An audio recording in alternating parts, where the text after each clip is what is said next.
Going on YouTube? I'm back. Today I'm going to hit a lower body focus session. Haven't been posting in a while. For those of you that are new to the channel, my name's Max, and I used to do the Athletic Everyday series for a full year last year. And I figured that there's no time like the present to start posting again. I have a lot of things that I want to put out there, and it's all going to start with me starting to create content and share value on the internet with strangers. So briefly, just give you a quick outline of what the channel is about and what I'm about. I am essentially trying to reach and attain higher and higher levels of athleticism through the pursuit of three disciplines: sprinting, jumping, and weightlifting. But without further ado, we're going to get into today's workouts. We're going to start off with some squatted or deep tier plyometrics. Then we're going to move into some snatch. The snatch is going to be a combination of split snatch and full snatch. And then we're going to hit some snatch balance, some front squats, and we're going to finish up the workout with some conditioning. I'm dealing with a little bit of an Achilles strain on my left calf right now. So I am going to have to dial back the intensity on the runs. We're going to really sort of see, this is the first time I've actually done any kind of like fast ambulation, running, sprinting mechanics since I've injured my Achilles. So we're going to see how that goes today. Depending on the volume, we'll see how that goes. But let's get into it.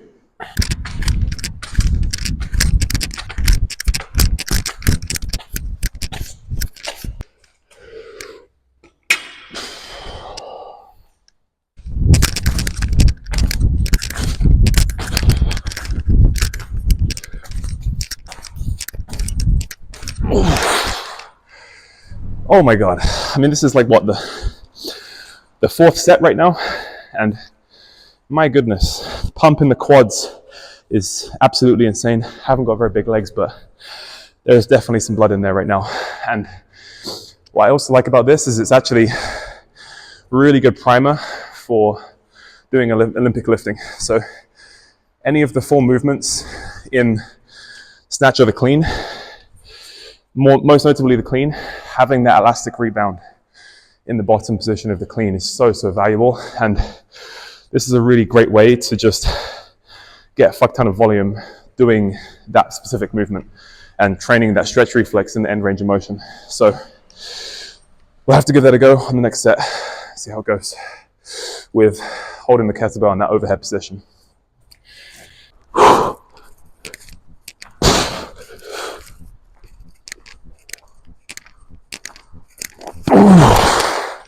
The only part of the floor that was actually dry, where if I do a split, my front foot or my back foot, I'm going to like completely slide out from underneath me.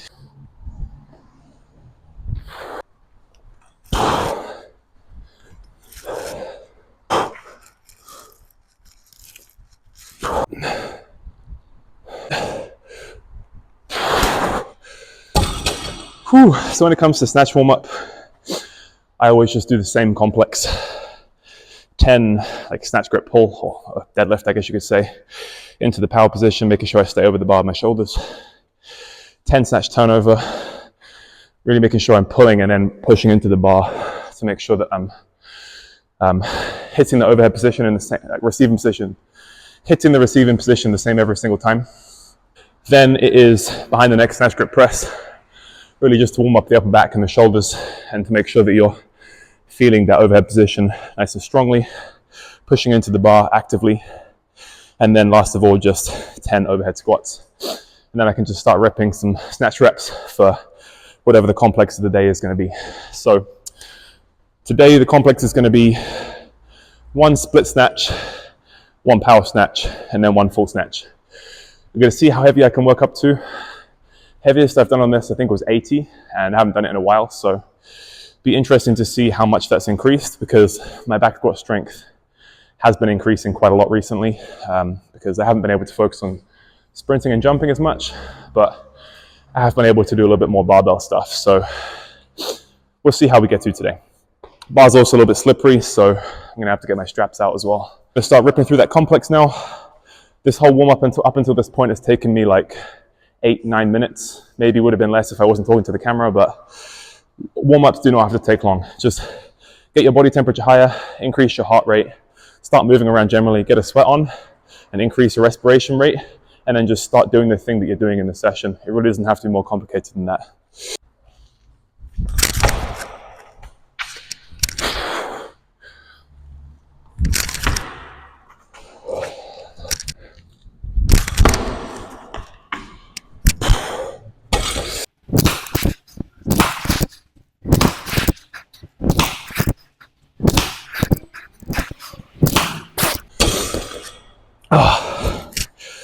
Apologies for the microphone sounds. Jumpers flying around all over the place, but that is starting to feel really good. So I'm gonna load on some weight, get the first warm-up set in.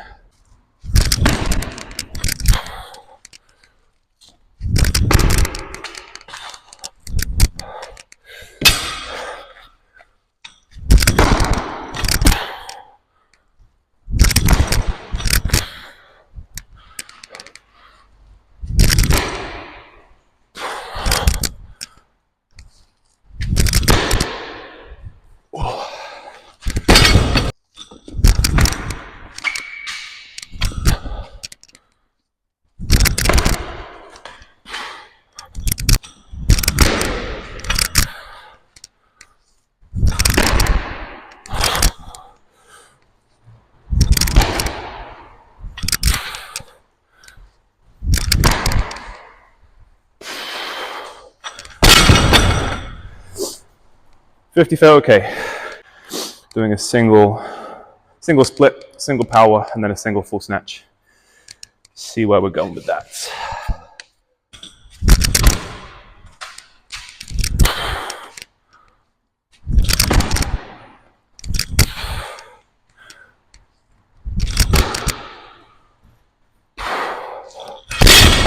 Notice I'm not wearing weightlifting shoes. I actually haven't worn weightlifting shoes to do my weightlifting for quite a while now. And I wish I could tell you that it was because of some technique reason or some highly intellectual reason about like improving ankle mobility for the lift or some shit. Because, you know, there's less heel elevation and it requires more dorsiflexion. But honestly, it's just because sometimes it's just too much effort to put my weightlifting shoes in my bag and I forget them. And I'm lucky enough to have good enough mobility in the bottom position. I've got very mobile hips so that it really doesn't matter too much if I have weightlifting shoes. Obviously, if I was going to compete in weightlifting and like wanted to fully max out and like maximize the potential of the weightlifting movements, then yeah, of course, I would wear a pair of like weightlifting shoes. I have Reebok Legacy Lifter 2s. They're pretty comfortable, nice heel elevation, but the toe box is the main reason why I brought those, because they have a really nice wide toe box, like these Zero shoes here. So, but yeah, don't need weightlifting shoes if you've got decent enough mobility as it is.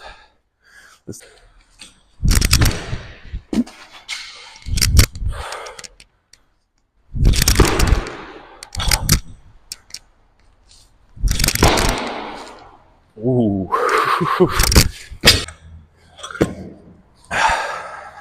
So, main reason why I've started now is because I want to start investing time into building an audience on YouTube and creating a community around the interests I have, which are athletic training, sprinting, jumping, lifting, personal development, philosophy, psychology, spirituality, all of these fields and these subdomains. I think that if I just start posting about them, then that will, as I'm building something, building this YouTube channel, building my Instagram page, that will force me to grow and it will force me to learn. Don't know if any of you have heard of Dan Coe, but something that Dan Coe talks about a lot is you have to be learning in order to build something. You have to learn and build at the same time. So if you're not building anything, then what are you learning for? You're just learning for the sake of learning, or are you learning to put that knowledge into use and actually use it straight away for something? So that's what I'm learning to build this YouTube channel up and create a community around people becoming better athletes. People becoming better athletes through the discipline of sprinting, jumping, and lifting. Become a total, well-rounded athlete. It's enough talking. Let's have a go with the 70 kilos.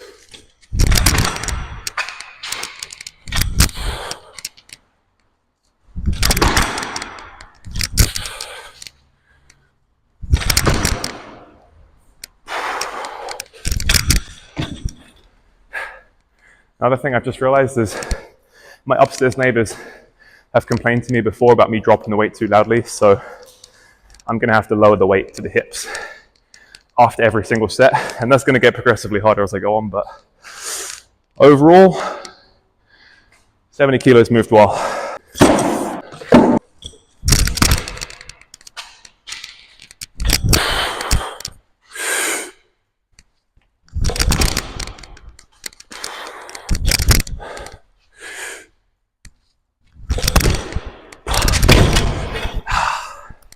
Damn it. Yeah, so how high I got on that power snatch, like the height on the bar, probably was a good indicator that the full snatch was going to feel a bit awkward because the fatigue was building up from the split snatch. I rate my ability to try that again on the next set. If it goes well, keep it at 80. If it doesn't, I think I'll drop it to 77.5, see how easily that moves. But I used to get really disappointed when I'd miss a lift like this. But you have to take responsibility because 70 to 80 is a big jump. It's a big jump to increase by, especially in Olympic weightlifting. And every time you miss a rep, there's something to learn there as well. So what I learned here is essentially that I think I was rushing the pull a little bit too much, trying to get the pull done faster rather than being patient and staying over the bar for a bit longer. I was trying to just yank the bar up and get as much height as I can, which would work with like 70 kilos or less, like 75. But with 80, you have to be a lot more patient and just trust my ability to get underneath it quickly rather than trying to catch it so damn high. But we'll have a little bit of rest and we'll give it another shot.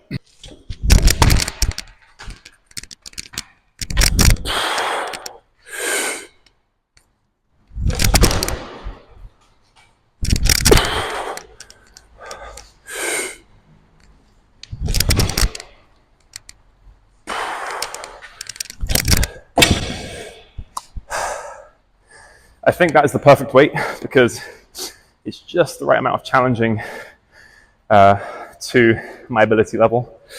I think even just 2.5 or 5 kilos heavier, that would have been a bit tricky, but I'm somewhat pleased with how well that moved. Split snatch could have probably been a bit of a wider split and a little bit of a deeper receiving position, but super happy that I was able to make the snatch after the power and the split. For me, that's the hardest part of this complex. First 2 reps, quite easy, but the fatigue really starts to set in after those second 2 reps. Well, fatigue if you have shit conditioning like me, but that was okay. So I was happy enough with how that moved to not decrease the weight, keep it at 80 on the next set. And then we'll get into the snatch balance.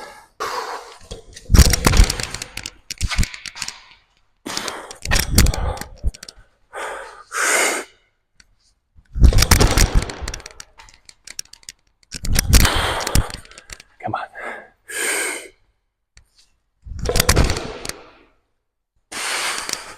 Nice. Really happy with that. Honestly, wasn't sure if I was going to make that snatch, but that is a big plus.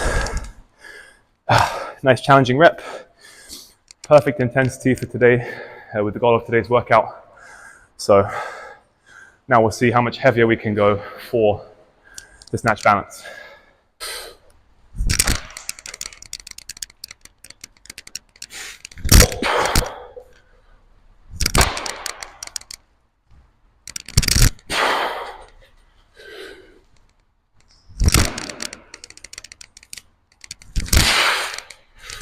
That moved okay. The first rep is always a really good indicator of how it's going to go, but I actually haven't done like a proper snatch balance in a while. Don't really program it that often, but one thing I have noticed that has really, really improved my snatch balancing ability is just doing much, much higher volume behind the neck split jerk, because if you think about it, it's exactly the same, or very close to being exactly the same mechanical position with the upper body. It's just your hands are a little bit closer together. So really has built that overhead strength and stability of really trying to push with the shoulders, lock out the arms forcefully, and just generally increasing your comfortability with holding a bar overhead, holding a heavy bar overhead. For the next set, I'm going to jump it up to 90 kilograms, plus 5 on each side. See where we go from here.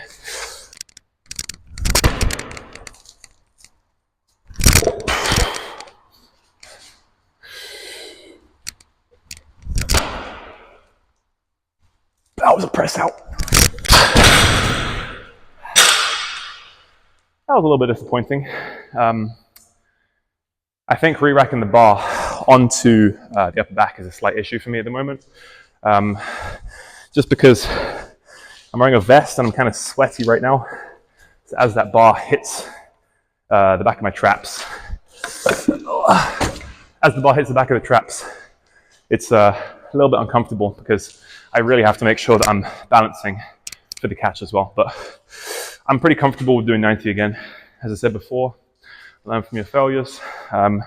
Just a minor adjustment and I'll be able to hit that for a triple. And I think that'll be the working sets today. With power clean. Doing it with a jumper on, just to have that little bit of extra padding across my traps.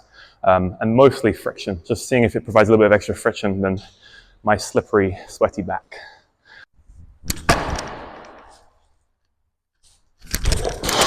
Better.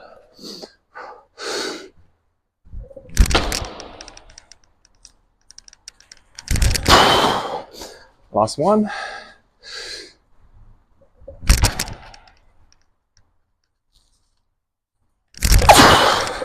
That was good. Helped on this set was just being a lot more aggressive with the upper body, pushing a lot harder, and not trying to get under as fast, making sure it was secure with my upper body first, and then lowering under control, which is obviously the whole point of a snatch balance, but we live and we learn.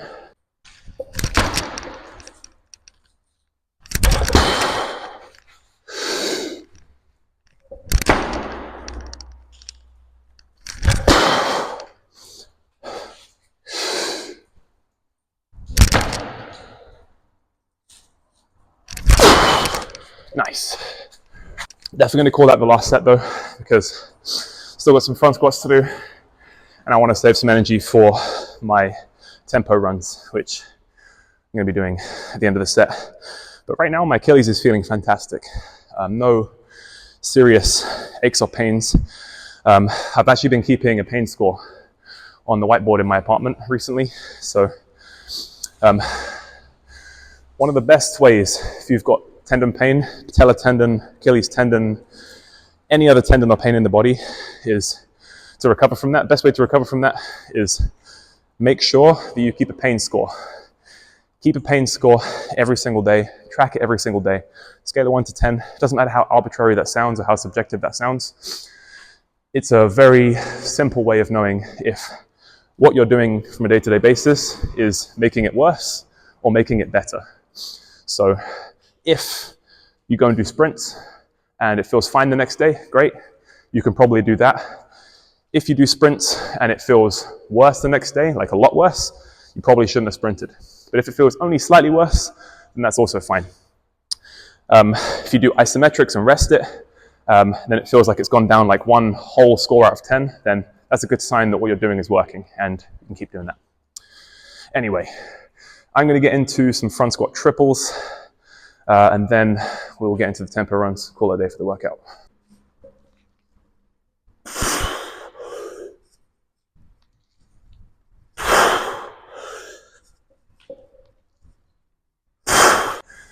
Something I've found over the last few years of weightlifting is just how convenient it is to move from one exercise into the other in terms of taking all the weights off and putting them all back on.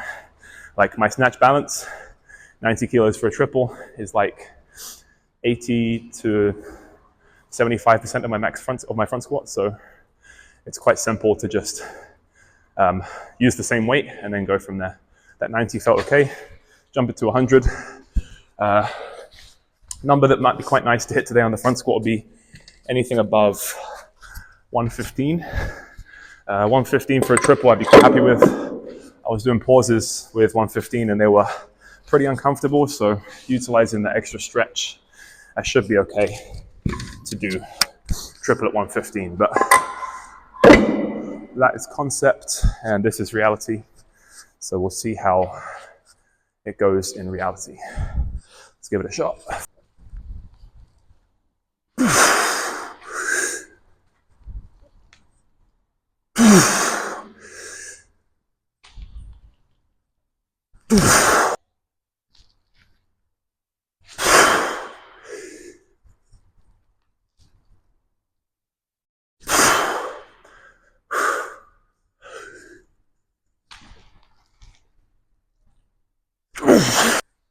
Okay, so that first set 115 was a little bit tenuous.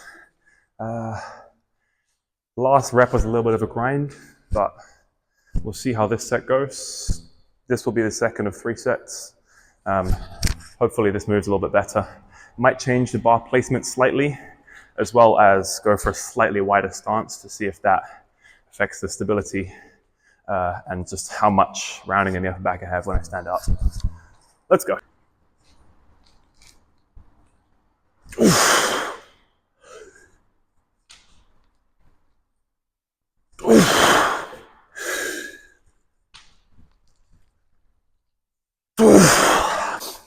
That was decent. That was decent.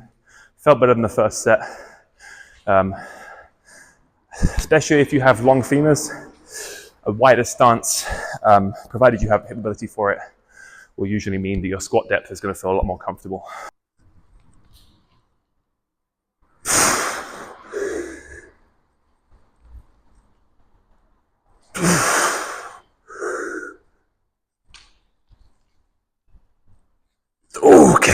Okay, that was good.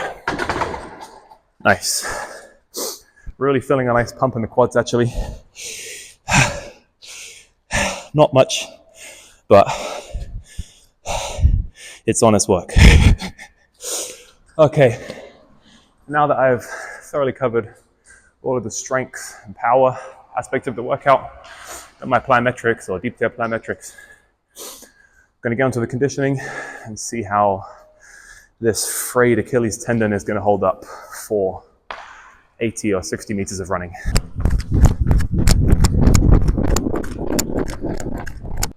First rep went really well. I think I'm going to be able to do probably 1 set today, play it safe, of 5 to 10 reps. See how I feel after 3 or 4, and then we'll decide how many we're going to do. But that's a good sign that my Achilles isn't sore and isn't hurting from just 1 rep. So let's see how the rest of the set goes.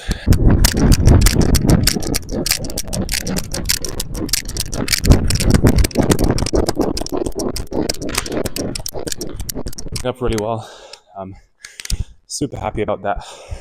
It means that I can maybe fast track my return to doing higher intensity and maybe even some more higher volume extensive plyometrics. So I'm really, really happy about that. And then this makes it seem like, depending on how my Achilles feels tomorrow on the pain tracking score, I can maybe fast track my return to jumping and sprinting with some decent volume and intensity. So that is really, really good.